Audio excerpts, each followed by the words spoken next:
दो चीज़ें जिस औरत में हो वो खुश किस्मत मर्द को मिलती है।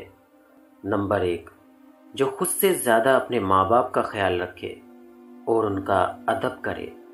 नंबर 2, जो किसी भी हालात में रहना चाहती हो, क्योंकि ये ज़िंदगी है। कभी हालात अच्छे होते हैं तो कभी बुरे भी हो सकते हैं। एक बाप ने अपने बेटे से कहा कि आप अपनी बीवी को तलाक दे दो। बेटा हैरान बहुत हुआ, क्योंकि मियाँ बीवी बच्चों समेत हंसी खुशी की जिंदगी गुजार रहे थे।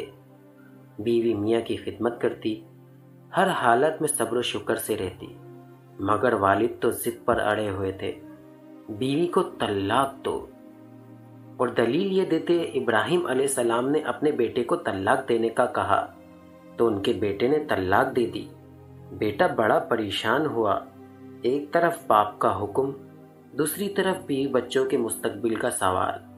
अगर बाप का हुक्म मानता है तो बच्चों का मुस्तकबिल तबाह हो जाएगा, अगर हुक्म के खिलाफ करता है तो अल्लाह नाराज होता है। नौजवान ने ये सुन रखा था, मुफ्ती के पास हर मसले का हल मौजूद होता है।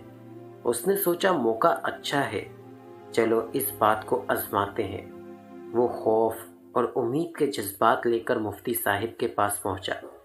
मुफ्ती साहिब ने नौजवान को घबराया हुआ देखकर पूछा, क्या बात है, आप कुछ परेशान नजर आ रहे हैं। नौजवान को उनके लहजे में हमदर्दी नजर आ रही थी। नौजवान ने सारा मसला मुफ्ती साहिब को बयान किया। सारा मसला सुनकर मुफ्ती साहिब बोले, कुछ और आप कहना चाहेंगे। नौजवान बोला, हाँ, एक अहम बात याद आई, मेरी बीवी मेरे बाप के लिए हुक्का नहीं तैयार करती। अब आप बताइए मेरे लिए क्या हुक्म है।